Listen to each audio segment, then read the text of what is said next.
I'm going to call to order the work session on the West Anchorage District Plan. We'll begin by introductions of those at the table, starting with Mr. Flynn. Patrick Flynn, Assembly. Adam Trombley, Assembly. WOCN. Dick Train, Assembly. Jennifer Johnston. Bernie Hall, Assembly. Harriet Duncan, West Anchorage.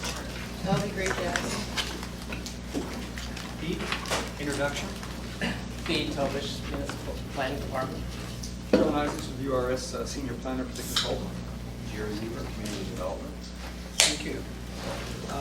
Our work session is on the West Anchorage District Plan. Who's going to lead the charge here, Pete or Jerry? Thank you for the opportunity to be here today, Mr. Chairman. We've got John Isaacs. Would you guys crank it up a little We bit? have John Isaacs from URS here with us today, as well as Steve Tobish, the planner in charge of the project. John's firm did the project for us. They've done an exemplary job to produce a very high-quality plan for West Anchorage. We're going to let John and Pete take it from here, but they've got all the details. Additionally, we have Mr. Wheeler here from legal that has addressed some of the issues that have come up in past discussions. So I think we have the right people here. Thanks, Jerry.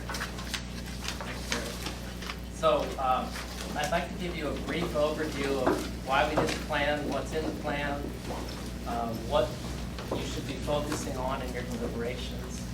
And then we should have time to go into details on 2 or 3 of the main issues of concern and conflict that we've heard through the process. Please feel free to ask us questions anytime. So recall that Anchorage 2020 back in 2000, late 1990s, in their policy map identified a big yellow fog over West Anchorage. And the intent, the call out there was that as implementation for this document, Anchorage 2020, we would do a West Anchorage district plan, as we were doing other district plans. Distinct for West Anchorage, and here's our planning boundary. It's on chapter 1. The distinct difference and mandate for West Anchorage district plan was to, aside from the typical comp plan items, to address, analyze, and resolve, if at all possible, all the conflicts that surround the airport. And the planning area was chosen more or less at the extent of those impacts, both north, east, and south. So state statutes direct home rule municipalities to do comp plans. And we do those to guide growth for a 20-year time frame, but also to show that we can meet population projections within the land use constraints of the area. So Anchorage 2020 was focused more on policies to direct growth and left land use mapping to the district plans, with the intent that the district plans would provide a more detailed evaluation of issues customized for each district. So the main focus of the West Anchorage District Plan is the land use map, and that's in chapter 4. We show how we meet projections, and the good news is we can meet the population projections with certain land uses. We've identified some residential intensities, commercial intensities to guide growth. The main thing, the rest of the plan focuses on conflicts around the airport. But with the land use, we were also analyzed, evaluated general needs, and provided general growth guidelines for trails, for parks, for utilities, pedestrian improvements, transportation improvements. And those are all highlighted in chapter 4. So what's in the plan? I've hit on the general things, but some of the key items, sorry, John, is this land use map. That's front and center. That's one of the most important elements in the document. And beginning of chapter 4 highlights that, and it follows with explanations of the different generalized land uses. We've also identified in Chapter 4 fairly minor, new, or changed pedestrian improvements, trail improvements, and some general policies on transportation. And we didn't identify any new roads necessarily. And we did not identify any new parking.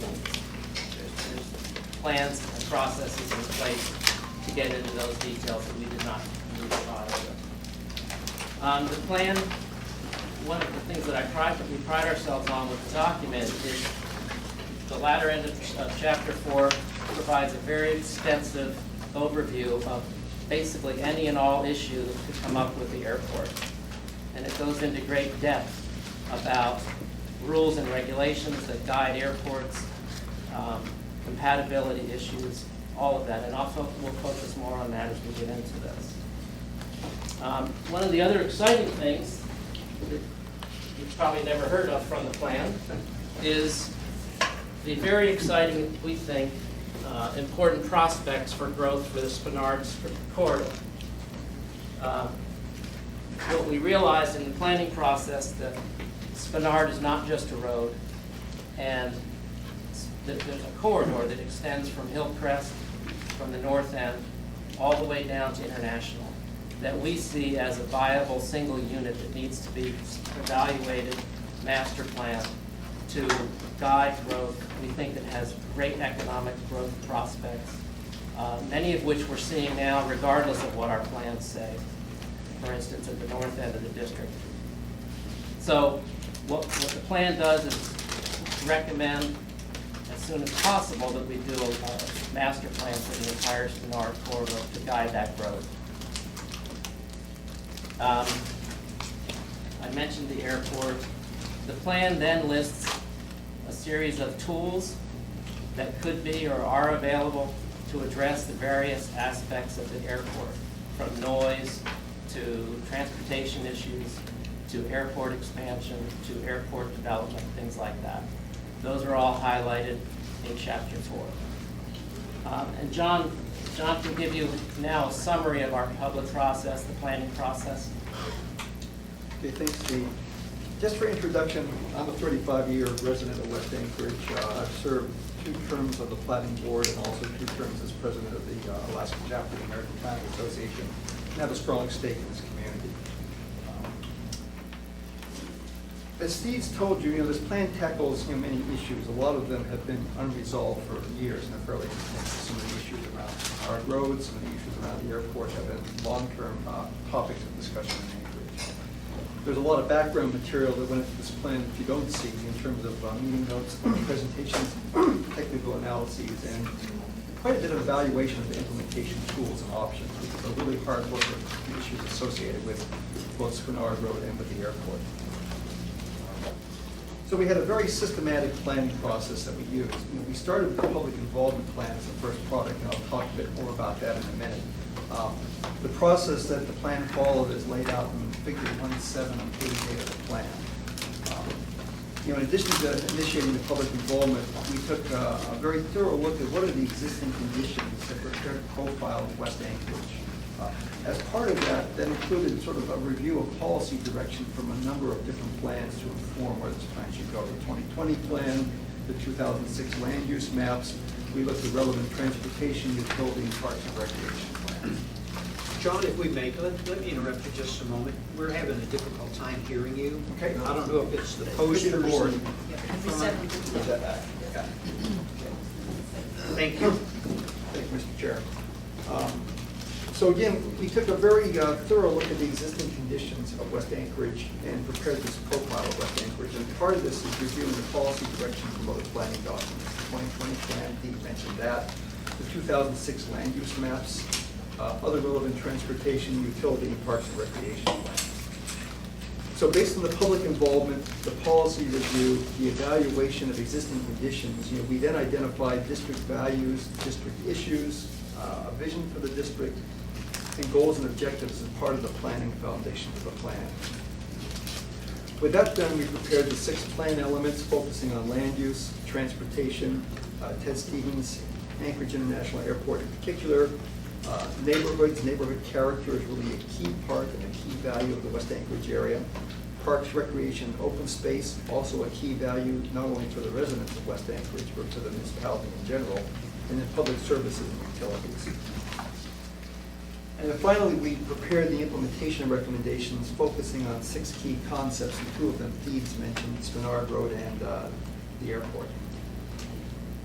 We took our charge very seriously, and there was a lot of contention regarding this plan. It's a product of a great deal of deliberation and analysis, some very contentious issues.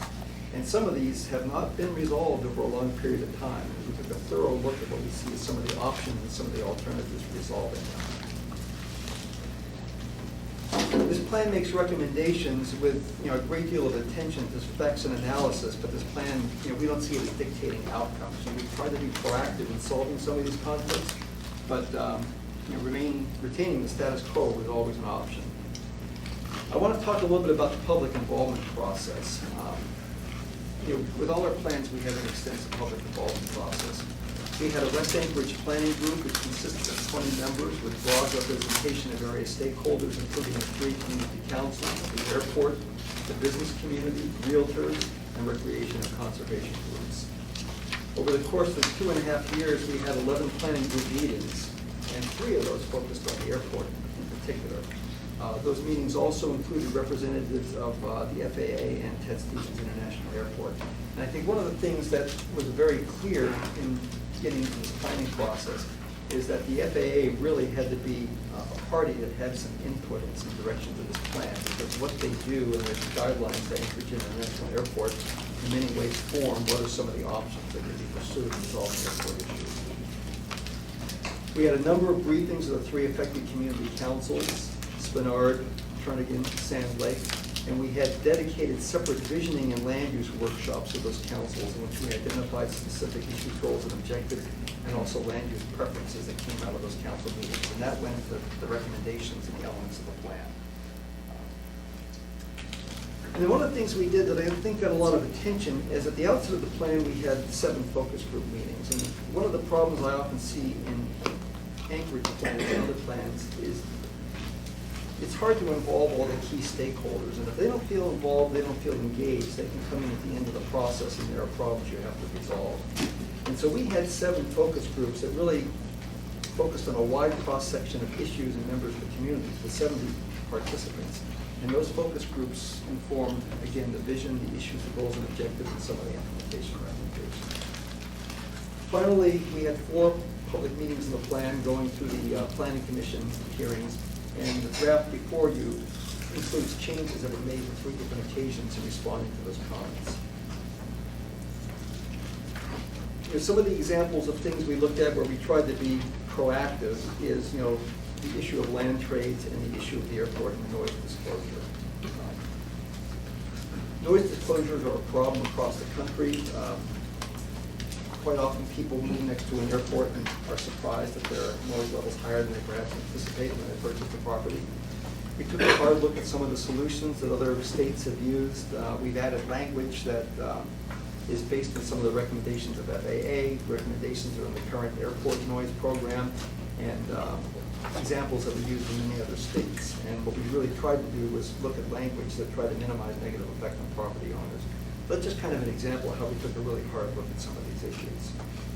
So I guess have a question. I'll wait till they're done. It's Okay. fine, I can wait. I just give any movies. Okay. So I wanted to just overview what it is you're deliberating on. Sorry if there's any confusion.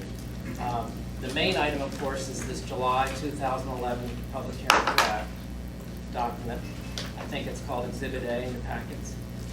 The second item, and focus on Chapter 5, which is the implementation policies, the implementation section.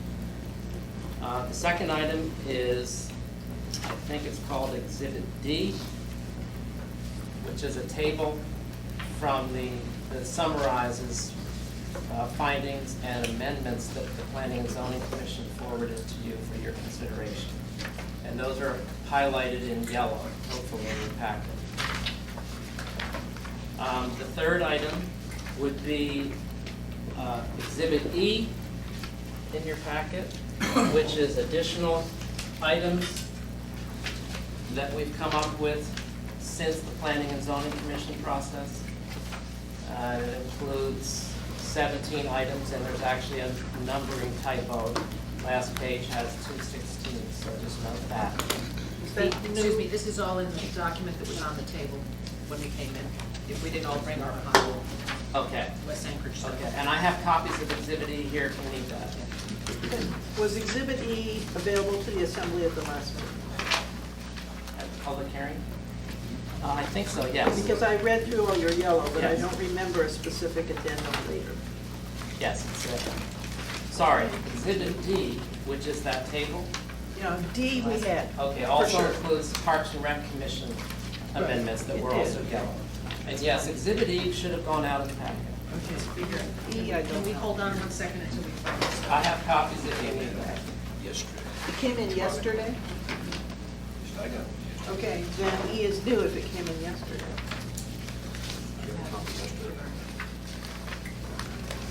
I'll have to check. I thought it went out as the main part of the main packet.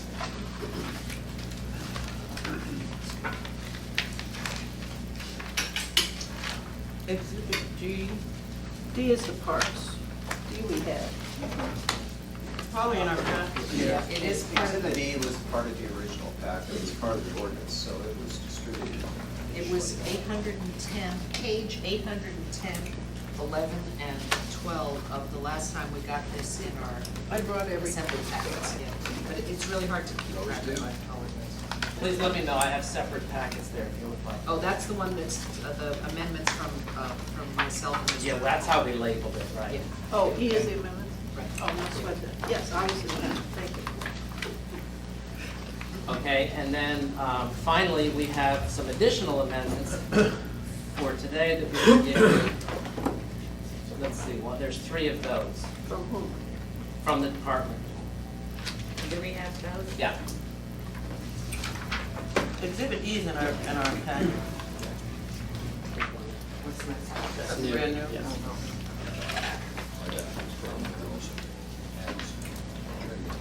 I think that covers the entirety of what you're doing for approval. And I have you reference the exhibits B and C as needed. Those are the Planning and Zoning Commission resolution and the Planning and Parks and Rec Commission resolution, which have basic outlines of support for the document and so on. But they're secondary, they're not approved. No, I don't agree with this. So are there questions at this point? Good, I do.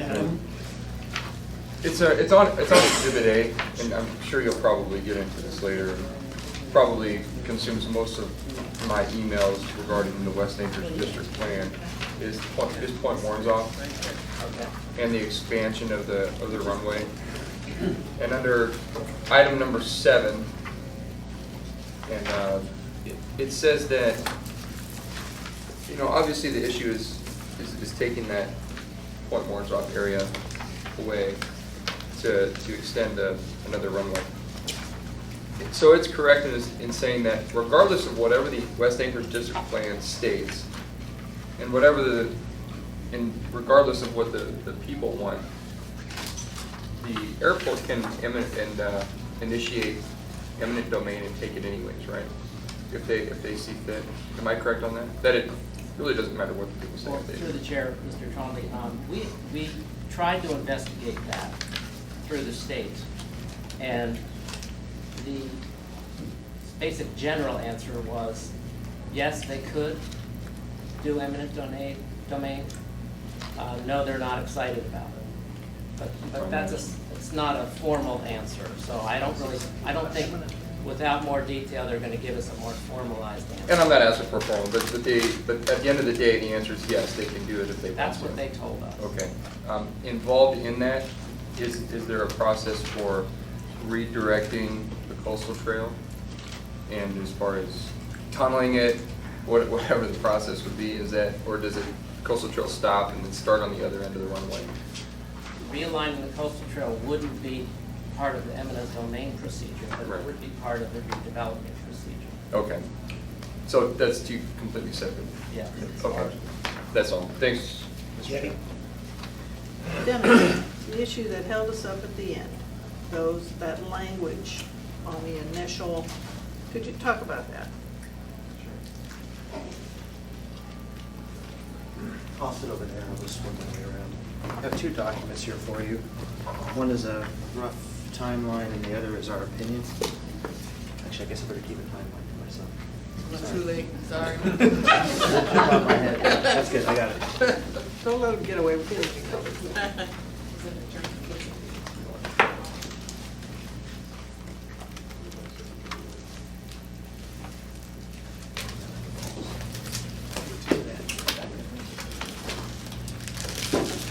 So this is the timeline and the opinion are hot off the presses, so to speak. I've not had a chance to share with anybody outside my office, including the planning staff.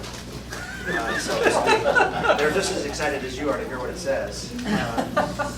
But starting with the timeline, just real quickly, obviously, for those of you who have some history of this, you may already know this, and I hate to cover ground, but this largely came out of the Native Claims Settlement Act and the need to resolve the allocation to SERI its share of federal lands. And because, of course, a lot of the municipality was already under private ownership or identified as having a high public purpose, there's a lot of negotiations that went on in terms of trying to work out their share. There was what is called a Terms and Conditions Agreement that was signed with the state and with the feds and SERI back in 1975. That is the T&C agreement referenced here in the timeline. That was ratified by the federal government in early '76. There was a series of what I'll call correspondence and communication between all the various parties at every level in regards to what it meant in that agreement when it spoke to parks and recreation purposes. There was a high level of concern that that was going to be too limiting. And there was a notion that it should be park recreation and other public purposes, so it's not purely for park and recreation. That was acknowledged in a clarification agreement in August of '76, and the timeline is called T&C Clarified. That was also ratified by the federal government in October of '76. From that, the federal and state patents were then issued. The municipality took the land through the state patent. The assembly then dedicated that property as parkland. Our base conclusion is that the modification of the early agreement from park and recreation purposes to park, recreation, and other public purposes was intended to incorporate this concern that there needed to be the opportunity for the airport to expand, or frankly, any other public purposes that term is understood in the federal acts. That's the thumbnail sketch. It took 10 pages to say that, but in effect, there's significant legislative, if you will, history or intent in the record that demonstrates that the parties to the agreement through their negotiations and their agreement, which then flowed through the patents, was such that airport expansion or any other public purpose is entirely possible under the patents. The patents are not a barrier to that notion. Debbie? I don't want to monopolize here. Can I pursue that a minute? So you're saying that the underlying patent doesn't preclude this. Does this in any way change our understanding on the dedication of the parkland issue? It would still, any dealing with this still would require a vote of the people to change because it's a dedicated parkland, correct? Now we're going to get into what is municipal law required. Oh, yeah. And this is a little trickier. There has been an opinion issued by this office, I think in '96, that says, while it is true that to convey property out of the municipality that's been dedicated, there needs to be a vote. Yeah. It's equally true that the assembly could, as an alternative, undedicate the parkland. Whoa. And here's the rationale. The assembly has the power to create the dedication. Therefore, the assembly has the power to uncreate the dedication. That is fraught with all sorts of political considerations. Yeah, that's a big deal. Because most people would understand it, once the assembly puts it in the vault, so to speak, the only way out of the vault is through a vote. Yeah. But that gets into this notion of really how expansive is the assembly's power. If the assembly can create the dedication, there's not necessarily a barrier to undedicating. That hasn't been litigated.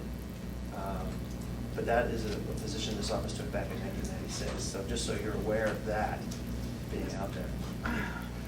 That will certainly get a lot of people very excited. Yes, sir. Dave?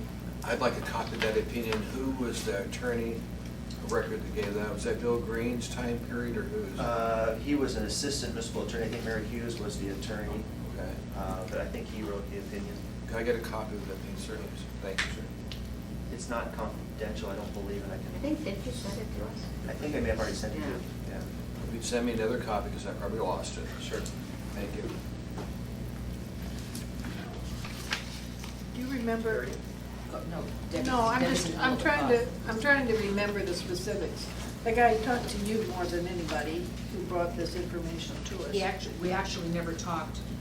He sent us the documents. I shared them with the rest of the assembly. Yeah. And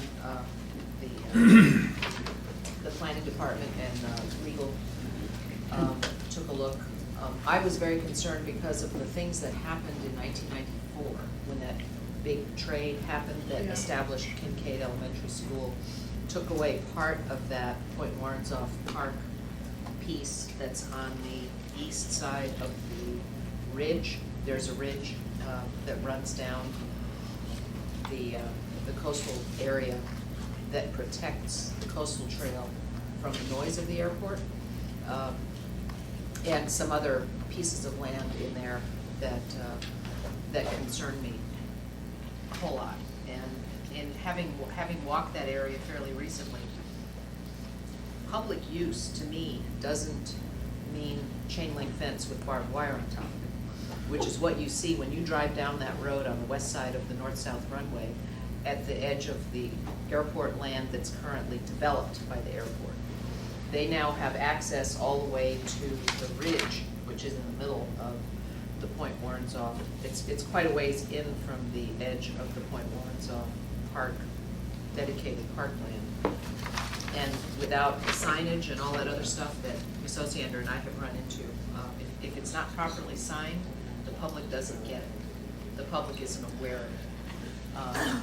For example, a school site like that South Anchorage High School, which is giving us all kinds of grief right now, was never properly signed by the school district. It needs to be signed so that the public knows what's going on out there.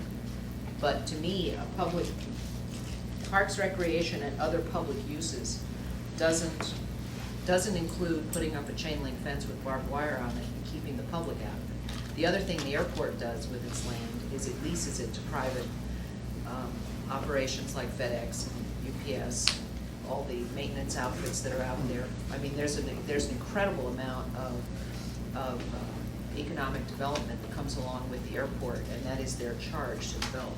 And is there anybody here from the airport? But I'm surprised that these guys aren't even here to, I mean, I'm not defending how the airport operates, but when you look at that map, it's roughly half of the square acreage of West Anchorage that the airport occupies. But that's not all West Anchorage is about. It's not only about the airport, and we need to remember that there are at least 50,000 people that live there that are affected by the airport, and we need to be working with them and getting all of this stuff in writing, and they resist getting all this stuff in writing or even admitting that they will work with us. We just saw what happened with what's going on with the former Coulis Air Guard base. They're already working at changing the definition of how that land can be used and getting FAA's permission to do it. So clearly, they can do, if they want to do it, they can change what the FAA tells them that they want to do. And I don't have I'm not an attorney, I don't have the language, I don't, but John Parrott says it very well. It's the airport's job to be an airport, and we can't get in their way. But to me, in those documents, when it says other public uses, the public ain't welcome when there's a chain link fence that's 10 feet tall with concertina wire on top of it, that's being leased to FedEx or any other contractor that may come in, any other business that may come in that the airport chooses to do business to. And we've got to figure this out in order to make sure that we can coexist. I just flew back from California yesterday. I flew out of Los Angeles International Airport over the water from east to west. There's the takeoff. there's a beach that's significantly wider than our coastal trail is, that runs along the entire coast, the west coast of Los Angeles, under the airport runways and all that other stuff. And it is fully developed and accessible. I could see people with their umbrellas and practically see what they were wearing or not wearing. And they coexist with their airport. That airport is undergoing significant expansion. It takes a long time to leave LAX because there's a huge line. There are 7 or 8 terminals there, including a major international terminal that's undergoing significant expansion right now. And you don't just taxi to the end of the runway and take off like you do here. You wait for 20, 30 minutes sometimes to take off. And that's, I don't see Anchorage International Airport becoming LAX anytime in the near future, not even in the next 30 years. But we've got to figure out how to coexist, and part of it is that definition of other public uses, and we've got to figure out how to make that work for us, and how to make that work for not just the people who live in West Anchorage, but this whole community that uses that coastal trail, relies on it for attracting tourists, attracting businesses, attracting people to relocate here to help our community, to improve everybody's situation, without giving it up and without forcing anything to be relocated out into the inland, which I don't think is technically feasible, but that's another conversation. Got Debbie in the queue. You surprised me with this. I have one limited experience with prior patents on the Chugiak area. There's a Birchwood benefit, actually it's in the Chugiak Benefit Association was deeded some property that had prior federal patent for public use.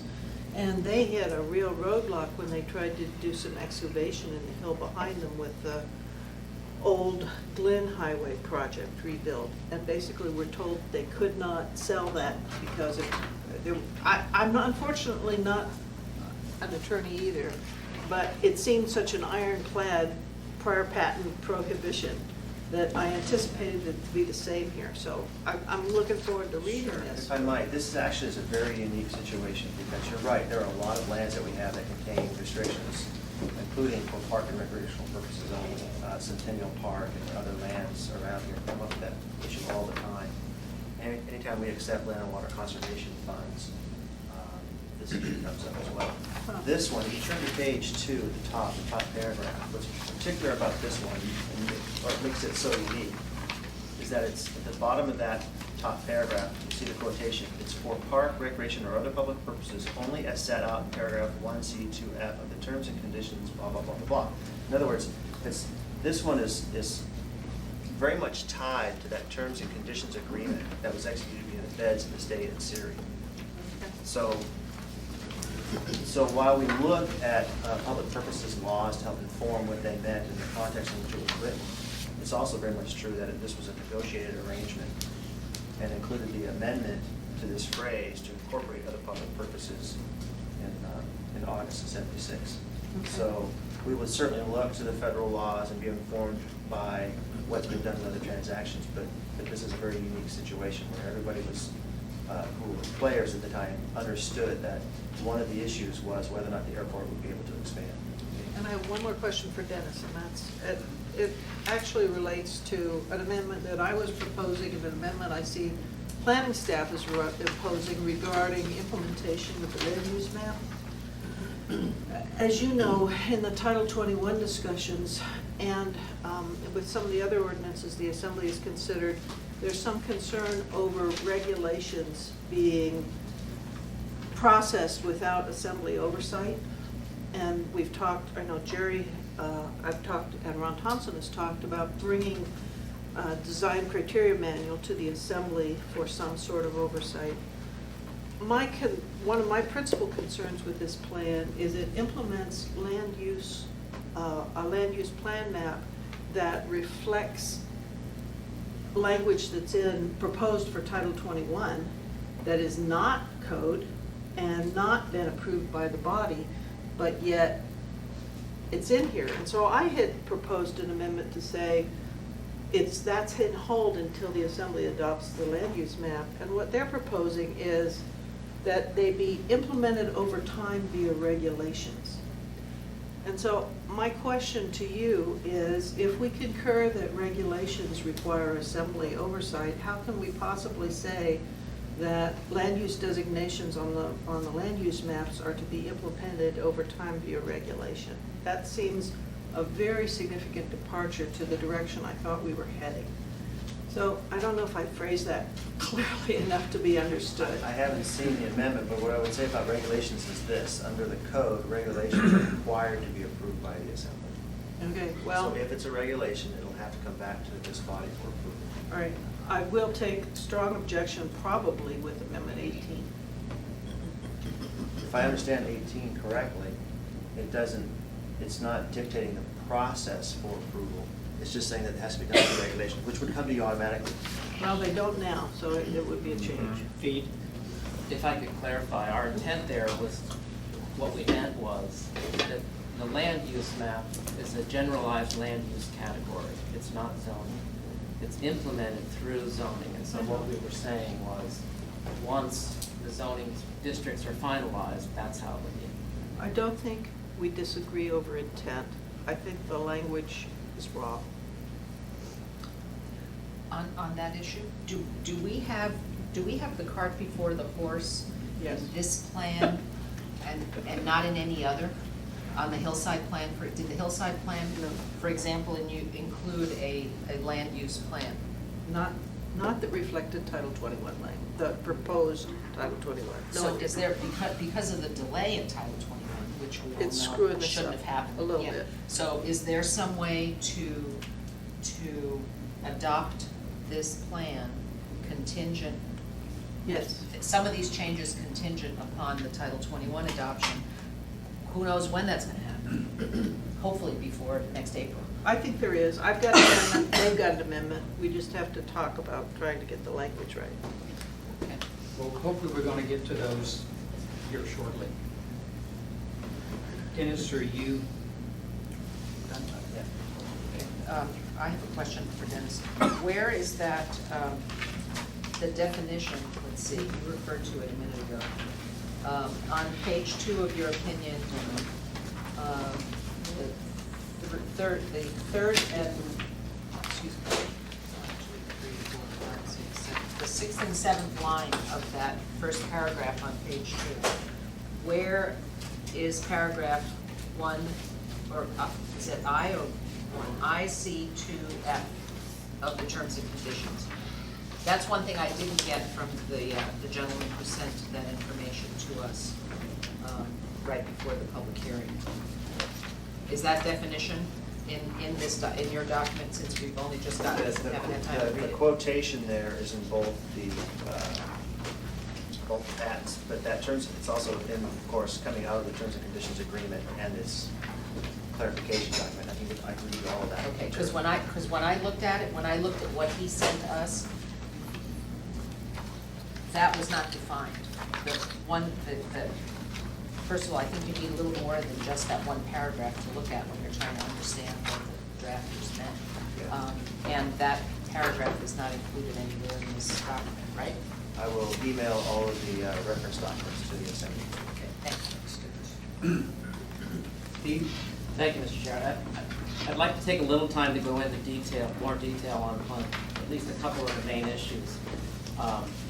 Obviously, the public hearing was dominated by the coastal trail and Point Lawrence Park.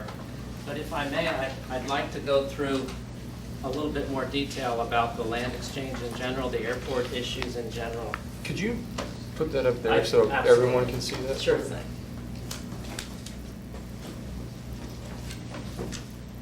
I actually created a little fact sheet for you, if I can find it, that has some good, hopefully all the details I'm going to provide you here on the airport. So,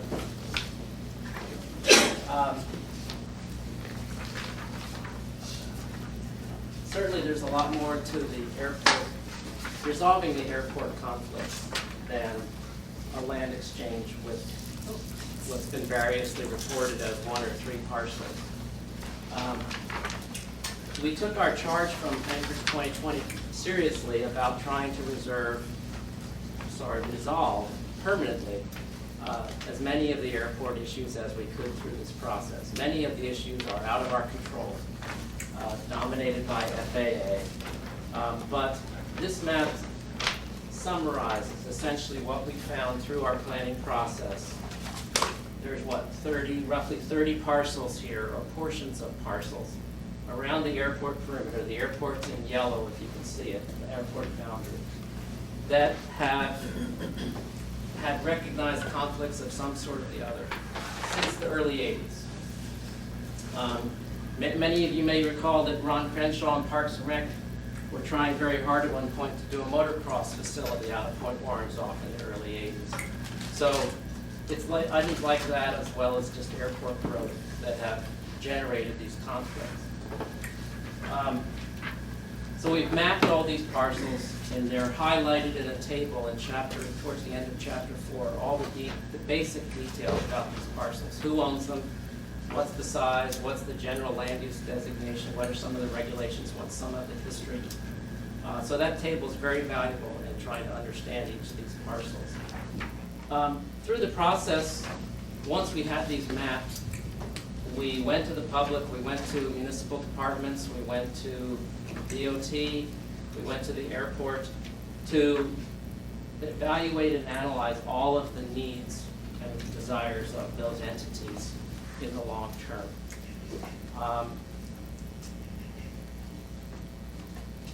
Basically what we found, and I think I have another map to show this better.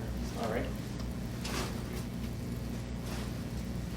Everybody, the 4-11 is page 163 in your West Anchorage plan book, if you have it. It's hard to see that. Basically what we found, if I could summarize, I can use this map for now. And I'll just go around the horn here. So this piece is the Connors Lake Dog Park. And stop me if you don't want to hear all these details. Owned by the airport, used by the city. This piece next to it. These yes. are on a five-year temporary lease. Sorry, right. Some of the areas, and I think they're highlighted in this bright green, are actually used by the municipality as parks, owned by the airport, and we've had that use variously over time through lease agreements, and all of those are actually expired right now. So that would include Little Campbell Lake Park, part of Kincaid with a major parking lot, trailhead, Connors Lake Dog Park, DeLong Lake Park, Klepp Snow Dump, Spinard Beach, Point Warrenzoff Overlook. That's not the park. This is the park here. So those bright greens are owned by the airport, used by the municipality. That's those, the temporary maintenance agreements? Yes. That govern those according to the bright green code up there. Correct. So further in the process, we also learned from the communities, the surrounding communities, residential areas, the neighborhoods, that they want permanent airport buffers. Everybody has a different opinion of what that is, but basically we want non-developed areas between the airport growth, airport development, and the communities. And so those areas are highlighted different ways, but this is one here around this is one here around Coolis, and then all along Raspberry Road. Those are the major residential buffer areas that the community wants to have over a permanent period. So what else? There's a couple parcels here that are actually owned by the Federal Communications, whatever they're called, Commission, FCC. Those are being surplused, and there's a federal process. The airport wants this northerly piece to add to their boundary. The southerly piece, we have actually put in a claim for, and presumably we'll get that. The idea would be it would be added to Kincaid Park. So that one's an easy one. So the other main areas, this piece here is coastal trail, includes the coastal trail, previously by lease agreement, owned by the airport. Point Warrenzoff Overlook, we've talked about, owned by the airport. This is AWU facility, current facility, and down to here, from here up, is future AWU facility, growth area. This is Point Warrenzoff Park, Heritage Land Bank land managed by the state, HLP parcels here, and airport there. So, what we found and what we heard was that the community, the public parks department, wants those areas that we currently use as permanent municipal public land. So the key constraint to all of this, the key trump card, is FAA regulations. FAA governs airport land, you've heard that already. And the FAA regulations mandate that the airport, everything within the airport boundary must be used, must be saved for potential or actual aviation use. And they have definitions for that. There's not a simple provision that lets the airport dispose of lands or sell lands. For instance, if we wanted to buy the snow dump, which we're trying to actually, the FAA makes it very, very difficult to do so. Yeah. Pete, a clarification, I'm not sure if it's direction for just aviation use. There's also direction that they are supposed to use the lands within their boundaries for economic support of the airport. And we have been told that it would be, if the airport was approached by a private owner to use a private party to use a piece of airport property, that they do not feel that FAA would allow them to turn that down. So there are some constraints floating around out there that is perhaps an understanding of the airport of the governing FAA regulations. But they also, the FAA requires the buffers, right? I mean, the sound buffers, or is that a community-based thing? Again, it's unfortunate that nobody's here from the airport to explain that, but I've heard them say more than once that buffers ain't happening on airport land unless they choose to do it, and they are choosing to do it in some areas along Raspberry Road. John, could you give a practical example of that statement you just made? So for example, if someone wanted to go to one of the green areas that's currently being used as a leased park area and wanted to use it, say, for a car wash or something else that has, or maybe It's not not a car wash, airport. but something that had an airport-related use, not necessarily aviation, but airport. The airport feels that FAA would not allow them to deny that use. And I think FAA has implied that sometimes getting clear, definitive direction out of FAA is not particularly easy to use in the process. So in other words, the FAA allows non-aeronautical uses, non-aviation uses occasionally. That's right. If you look at the master plan for the airport, there are both aviation runway dependent, but then there are airport related that are non-aviation, and there's probably some lack of clarity there in terms of what's truly considered an airport related but non-aviation. What they told us for clarity was that in order to do that, they try to formalize what's called a designation called non-aeronautical use.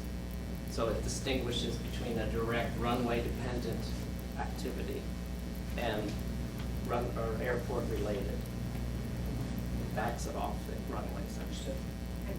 Actually, the follow-up to because I'm trying to understand this. With FAA, do they have any restrictions as far as how the master plan is done and how the community or the airport follows the master plan? Is FAA involved in that at all? The FAA is heavily involved in it. They do have guidelines in terms of how the master plan is done. They probably do have guidelines in terms of how public involvement is done. There's probably often some contention about how the public's comments are actually used. But I guess what I'm saying is the enforcement of the master plan until a new public documentation. So if the master plan, the airport master plan has this layout for its property at this point, are they mandated by FAA to adhere to that master plan until they come up with a new document? That's our understanding. But for point of clarification, Mr. Johnson, to the chair, these designations that we show are the actual land uses, which is, municipal parks and recreation on a lease basis. The FAA master plan may not, probably does not recognize and show those as recreation, and therefore it doesn't bind them to keep that as recreation until the next plan, if that's what you were getting. That's what I'm trying to It's, understand.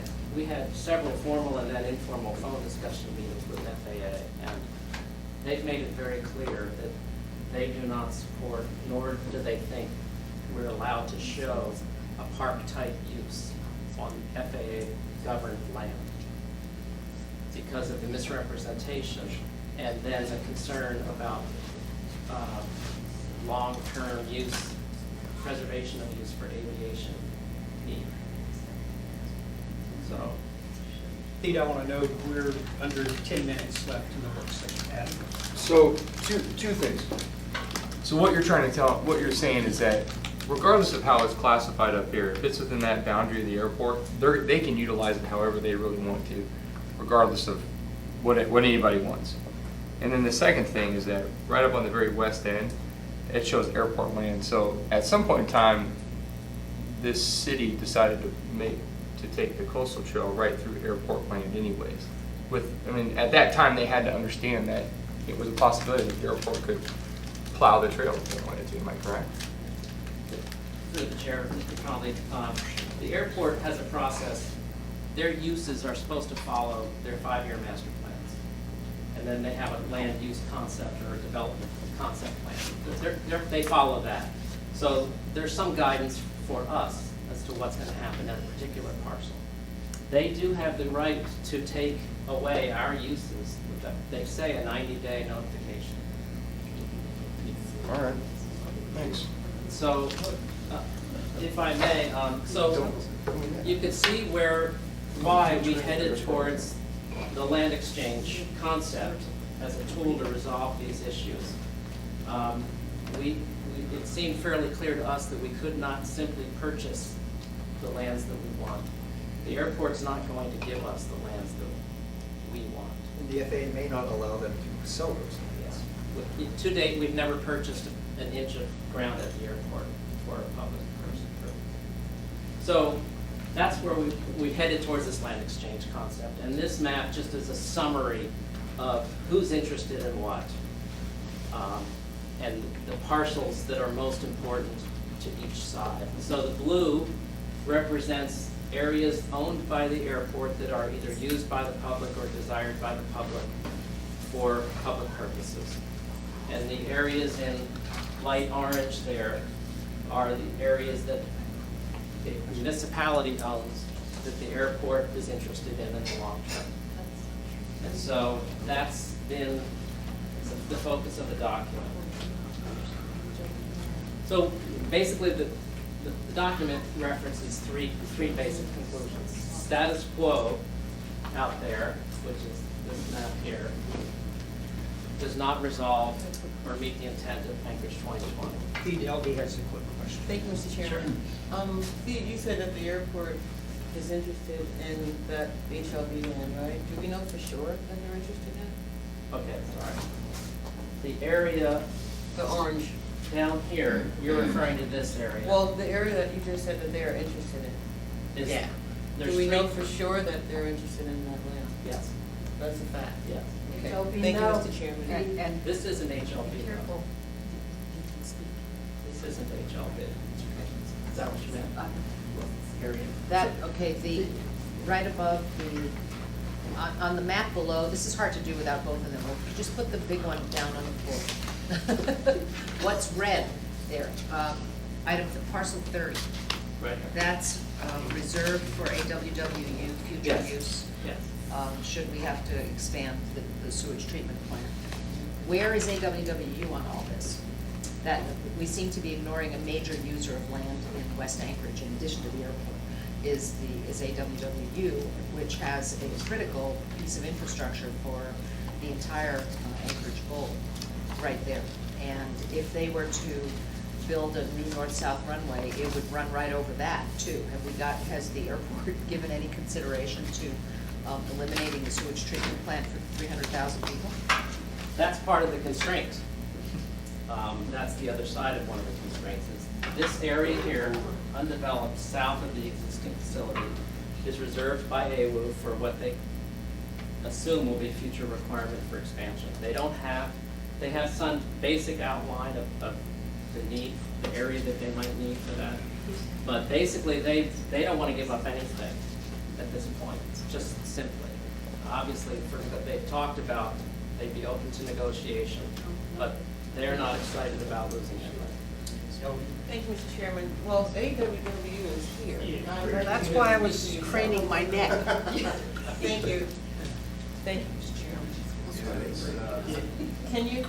Yeah. Thank you. That, we own that land, and that has been reserved. We do need that for future expansion. We do assume at some point that we will be required to expand the asphalt wastewater treatment plant to provide additional treatment. But he just said you really don't. I mean, you own it with major constraints. He did. He said FAA controls that property. No, Not that property. No, this We is outside own the that airport. Oh, pardon me. But it's west of the mountain. Got it. Yeah, one addition is we do have more than just a general outline for our expansion needs. We've actually done a study on a secondary and tertiary expansion to show exactly what we need on that. So there is a study out there that shows how much we're going to need to spend and what we would need to build. So.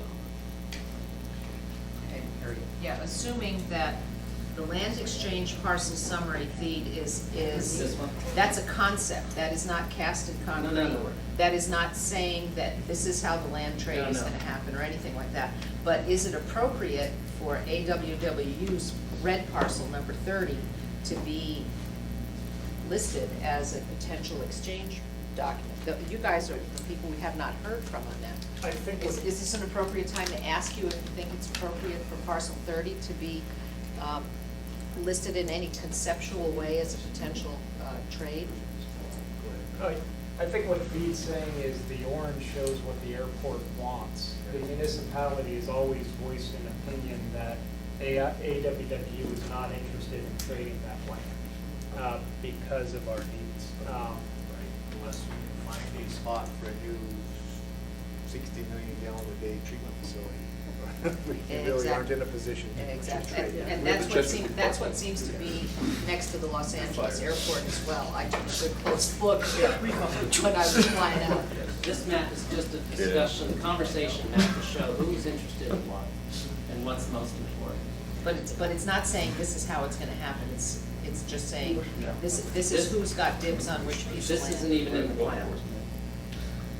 Good. So we're not approving this map on Tuesday, okay. Steve, you're okay, is the body okay if we extend this 15 minutes? Yes. Pardon? Yeah. Okay. Move to extend 15 minutes? We're going to extend to 1:15. Tony's got a comment. Go ahead, So, Pete. I was just saying that our conclusion was that status quo is not going to resolve long-term issues. We determined that in order for the municipality and the public to get permanent use of those areas, that we have to own and or acquire them somehow. And then finally, that the land exchange was, in our opinion, the most viable approach to resolving all of these issues over time. Does the Tony Knowles Coastal Trail then, it must have multiple types of land use agreements in order to exist the way it does now? Yes. Got an expired railroad lease. Don't go there, Patrick. Fired. You recall, Coastal Trail was banged through with a lot of negotiation and agreements, some of which were formal, some may not be. But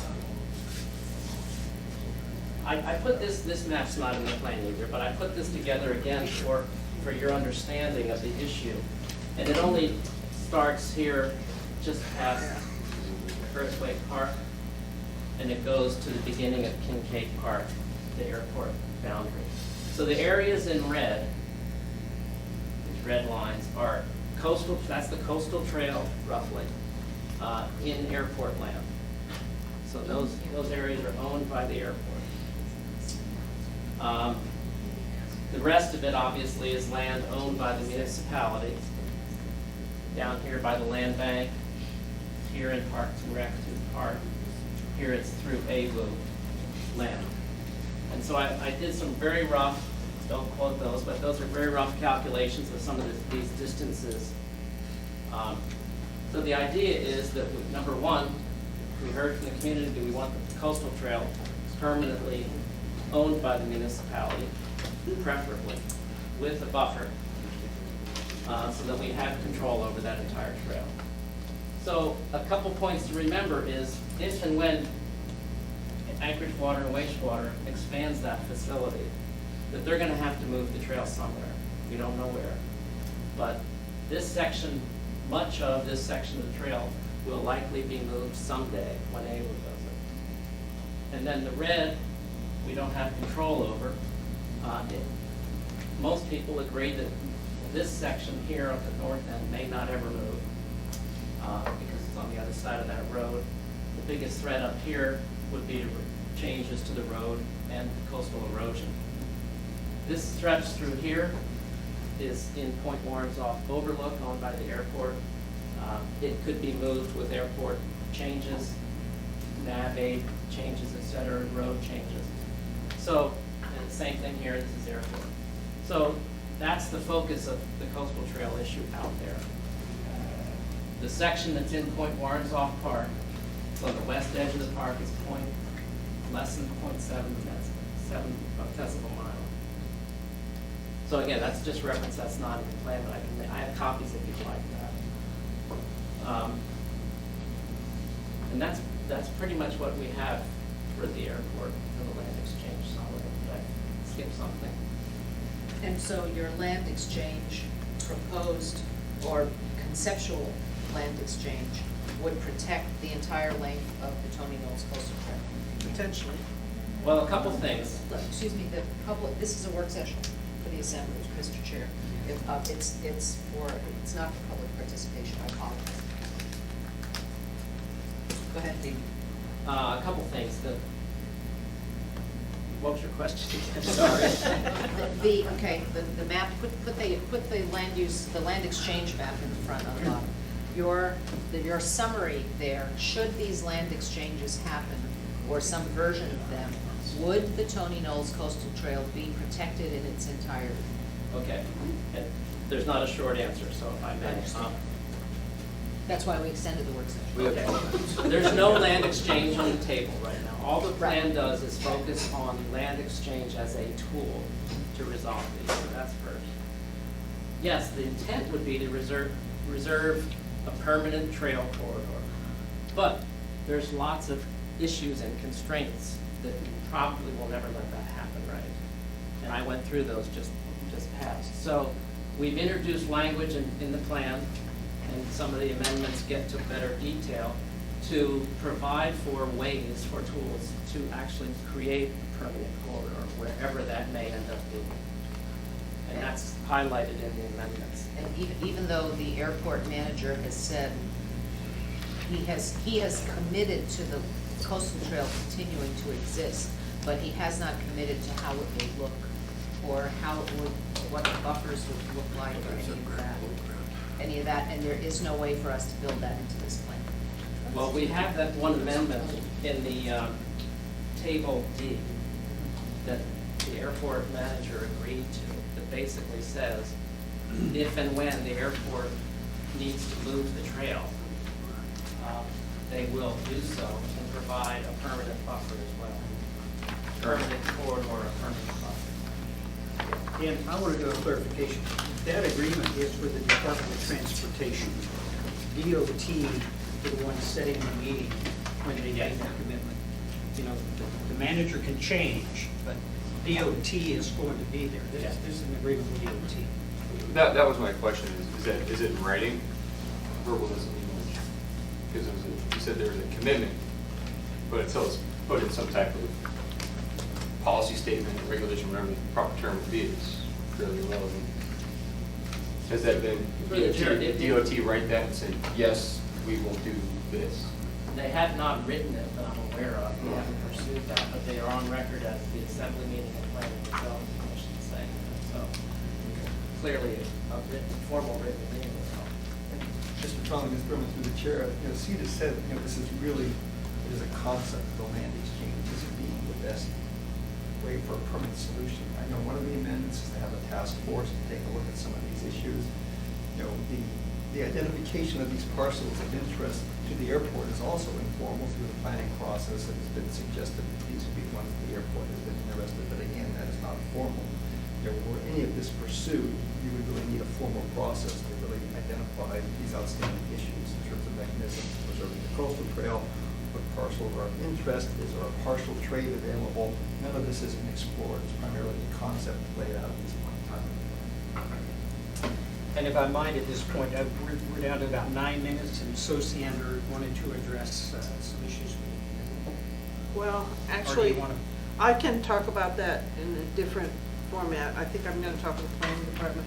I do want to say to the representatives from West Anchorage, yes, you've got a knotty problem here, but in general, I'm very jealous of this plan and how comprehensive it is and how well-researched your community is.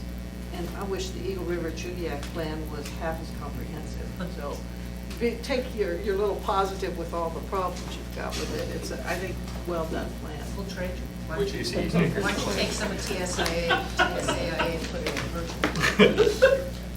We'll send you the card, we'll sell you the cardboard version. We all have challenges, Mr. Trump. Steve, do you have anything else to add? It's up to you at this point. Clearly, the coastal trail, Point Warrenzoff Park land exchange dominated the public hearing, but we did hear a lot about the land use map, so if you want to, we can go into that. We've got, what's the desire of the body? We've got about 7 minutes left here. Pete, give us what you Okay. got in 7 minutes. So, No pressure. the concern has been, the public comment has been that there's revolt against us showing the airport in this turquoise color, which represents the land use called major transportation facility. And basically that blue area is tied directly to the airport boundary, and covers the airport land. And our thinking was this, that in the 1982 comp plan, the current comp plan, for as far as land use map, it shows portions of the airport as green areas for park, open space. That's, I think it's called open space.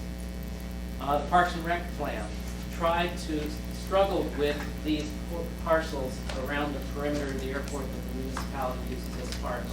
And they called them areas used for parks and recreation owned by the airport or something like that. The 2006 conceptual land use plan that actually didn't get to you, it went through the planning and zoning, showed those same parcels as special study.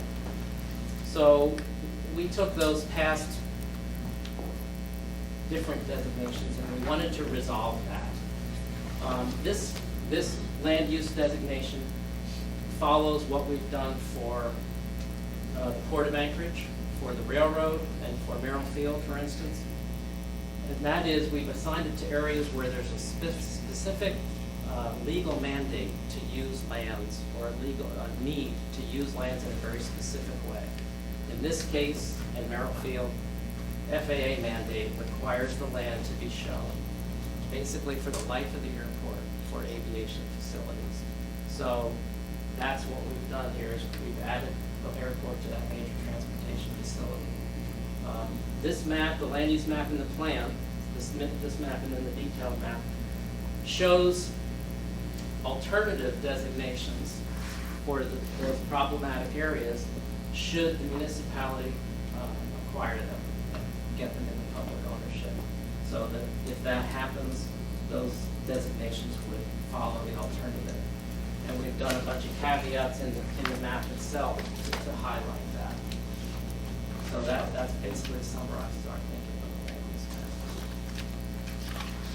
Any questions, Pete? Any other questions?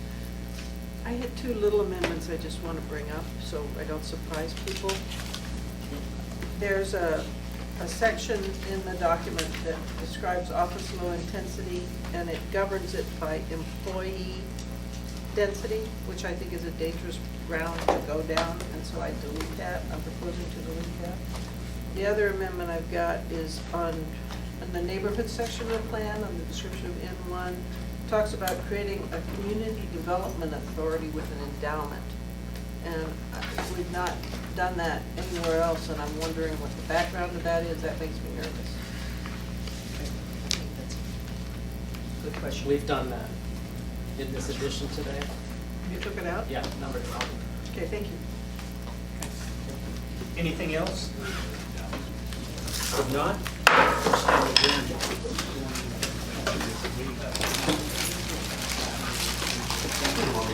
We'll be here till 5 o'clock. Now,